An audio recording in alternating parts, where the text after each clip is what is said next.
है। आज हम लोग जीके जीएस से रिलेटेड महत्वपूर्ण प्रश्नों को देखेंगे। ये सभी प्रश्न होने वाले आगामी एग्जामों के लिए बेहद ही महत्वपूर्ण होने वाले हैं, तो वीडियो आखिरी तक जरूर देखिएगा और सभी प्रश्नों को आप लोग अच्छे से याद कर लीजिएगा। तो चलिए आइए एक एक करके शुरू करते हैं। दिल्ली का लाल किला किसने बनवाया था? सही जवाब क्या होगा? तो दिल्ली का जो लाल किला है इसको शाहजहां ने बनवाया था, यानी राइट आंसर क्या होगा? तो ऑप्शन डी हो जाएगा। दिल्ली का लाल किला शाहजहां ने बनवाया था।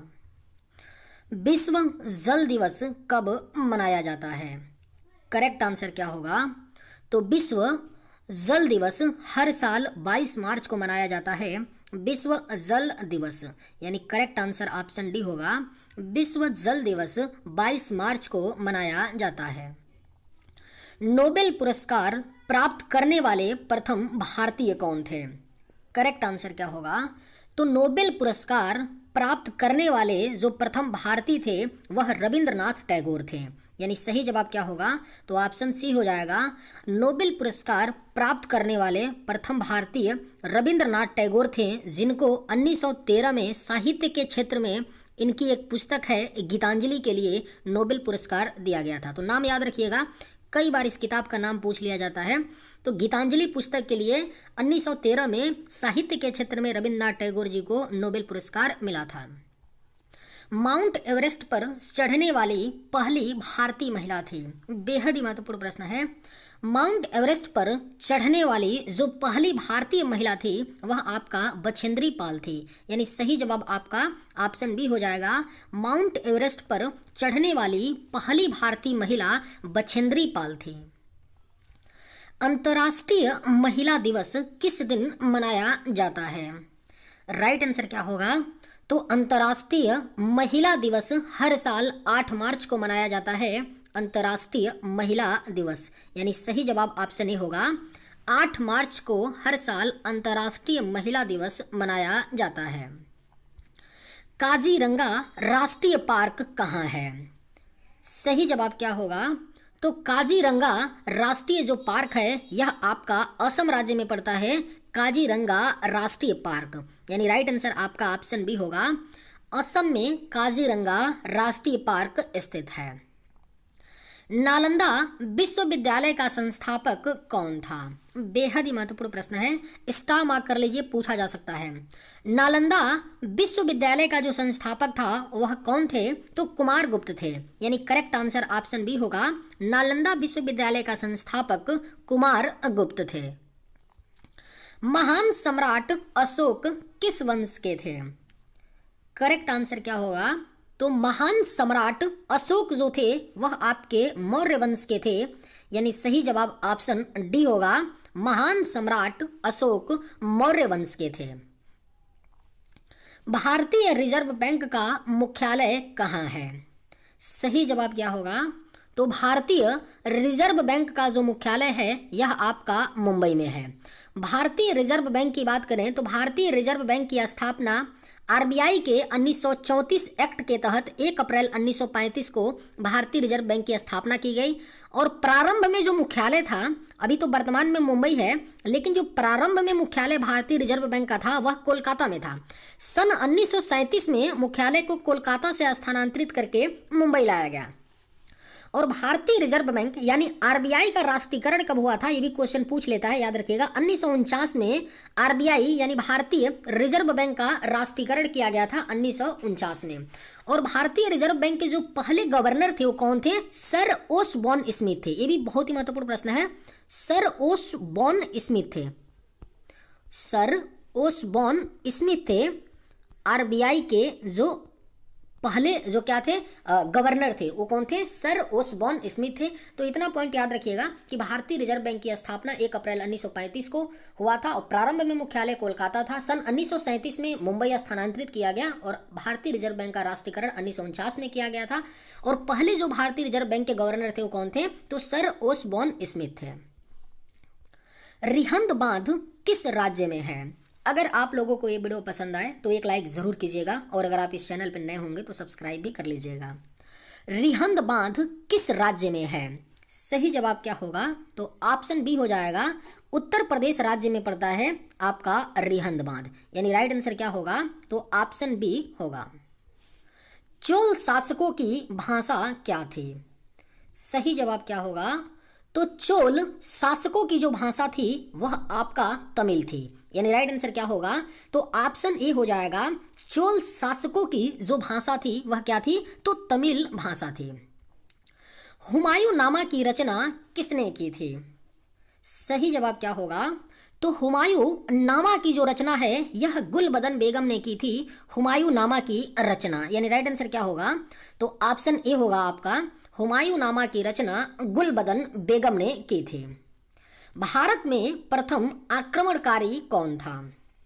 राइट आंसर क्या होगा? तो भारत में प्रथम आक्रमणकारी जो था वह आपका मोहम्मद बिन कासिम था, यानी सही जवाब आपका ऑप्शन बी होगा। भारत में प्रथम आक्रमणकारी मोहम्मद बिन कासिम था।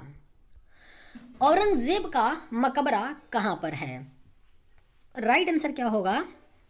तो औरंगजेब का जो मकबरा है यह आपका औरंगाबाद में है, यानी सही जवाब ऑप्शन डी होगा।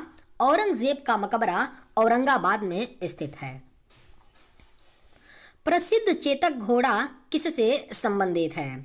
आपके ऑप्शंस हैं अकबर, महाराणा प्रताप, लक्ष्मीबाई, शिवाजी। सही जवाब क्या होगा? तो प्रसिद्ध चेतक जो घोड़ा था वह महाराणा प्रताप से संबंधित है, यानी महाराणा प्रताप के घोड़े का जो नाम था वह क्या था? चेतक नाम था, यानी सही जवाब आपका ऑप्शन बी होगा। किस सिख गुरु ने फारसी में जफरनामा लिखा था? राइट आंसर क्या होगा? तो किस सिख गुरु ने फारसी में जफरनामा लिखा था? तो राइट आंसर ऑप्शन सी होगा, गुरु गोविंद सिंह। गुरु गोविंद सिंह ने फारसी में जफरनामा लिखा था, यानी करेक्ट आंसर ऑप्शन सी होगा। जगन्नाथ मंदिर किस राज्य में है? राइट आंसर क्या होगा?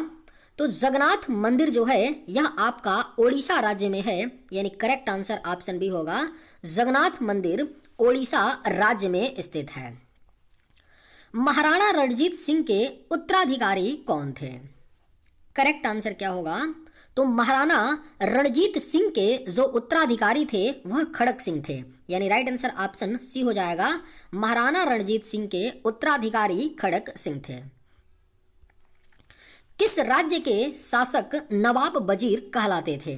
बेहद ही महत्वपूर्ण प्रश्न है। किस राज्य के जो शासक थे वह नवाब वजीर कहलाते थे? तो राइट आंसर ऑप्शन बी होगा, अवध के नवाब। अवध के जो नवाब थे वह नवाब वजीर कहलाते थे, यानी आपका राइट आंसर ऑप्शन बी होगा।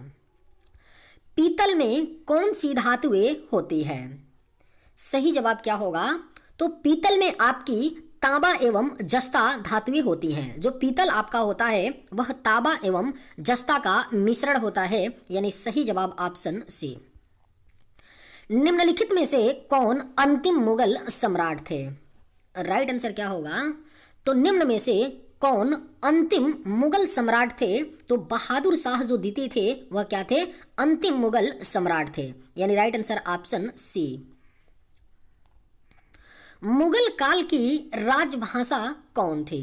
बेहद ही महत्वपूर्ण प्रश्न है। मुगल काल की जो राजभाषा थी वह कौन थी? तो राइट आंसर ऑप्शन डी होगा, फारसी थी।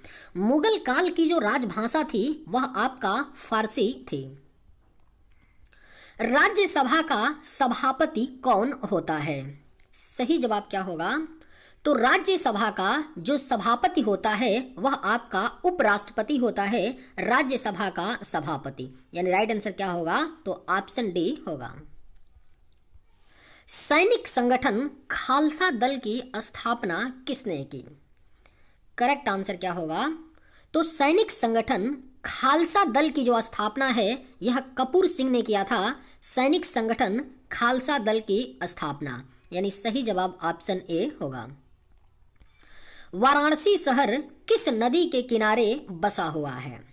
राइट आंसर क्या होगा? तो वाराणसी शहर जो है यह किस नदी के किनारे बसा है? तो राइट आंसर ऑप्शन बी होगा, गंगा नदी।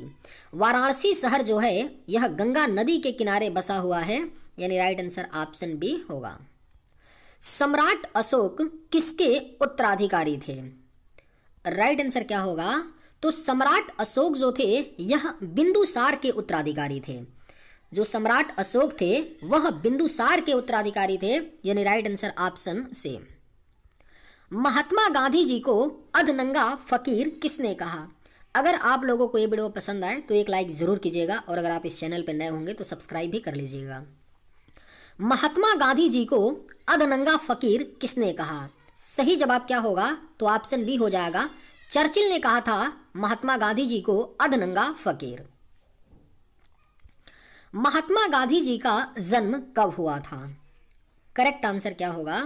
तो महात्मा गांधी जी का जन्म 2 अक्टूबर 1869 को हुआ था। गुजरात के पोरबंदर शहर में हुआ था 2 अक्टूबर 1869 को। और मृत्यु कब हुआ था? तो 30 जनवरी 1948 को हुआ था। 30 जनवरी 1948 को नाथूराम गोडसे के द्वारा गोली मार के हत्या की गई थी। फतेहपुर सिकरी किस राज्य में है? राइट आंसर क्या होगा? तो फतेहपुर जो सिकरी है यह आपका उत्तर प्रदेश राज्य में है। फतेहपुर सिकरी। राइट आंसर आपका ऑप्शन डी होगा, फतेहपुर सिकरी उत्तर प्रदेश राज्य में है। गौतम बुद्ध का वास्तविक नाम क्या था? सही जवाब क्या होगा? तो गौतम बुद्ध जी का जो वास्तविक नाम था वह सिद्धार्थ था। यानी सही जवाब क्या होगा? तो ऑप्शन सी होगा, गौतम बुद्ध का वास्तविक नाम सिद्धार्थ था। निम्न में से कौन संत महाराष्ट्र से थे?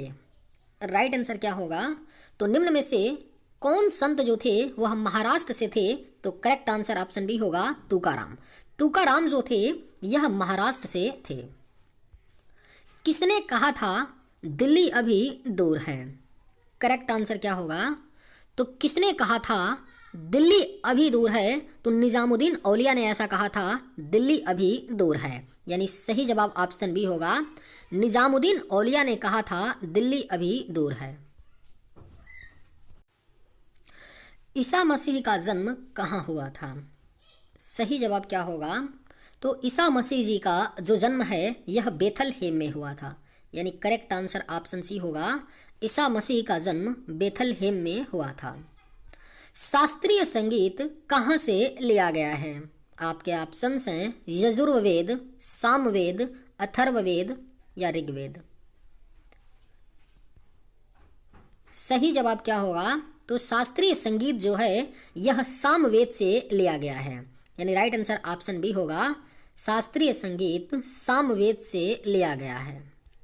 मुखौटा नृत्य का संबंध किस नृत्य शैली से है? करेक्ट आंसर क्या होगा? तो मुखौटा नृत्य का जो संबंध है यह आपका कथकली नृत्य शैली से है।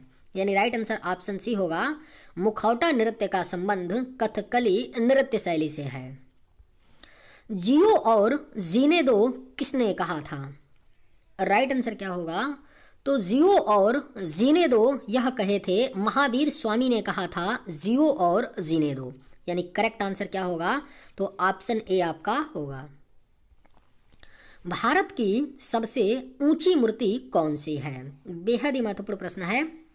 तो भारत की जो सबसे ऊंची मूर्ति है वह स्टैचू ऑफ यूनिटी है। भारत की सबसे ऊंची मूर्ति जिसकी ऊंचाई 182 मीटर है। यह किसकी मूर्ति है स्टैचू ऑफ यूनिटी? तो सरदार वल्लभ भाई पटेल की है। और किस राज्य में है? तो गुजरात राज्य में है। राज्यसभा के सदस्य के लिए न्यूनतम आयु है। करेक्ट आंसर क्या होगा? तो राज्यसभा का सदस्य बनने के लिए जो न्यूनतम आयु होनी चाहिए वह 30 वर्ष होनी चाहिए। यानी करेक्ट आंसर क्या होगा? तो आपका ऑप्शन बी हो जाएगा। चंद्रगुप्त विक्रमादित्य का उत्तराधिकारी कौन बना? सही जवाब क्या होगा? तो चंद्रगुप्त विक्रमादित्य का जो उत्तराधिकारी बने थे वह कुमारगुप्त प्रथम बने थे। यानी सही जवाब ऑप्शन सी होगा, कुमारगुप्त प्रथम उत्तराधिकारी बने थे चंद्रगुप्त विक्रमादित्य के। चलिए आज के वीडियो में बस इतना ही। अगर आप लोगों को ये वीडियो पसंद आए तो एक लाइक ज़रूर कीजिएगा। थैंक्स।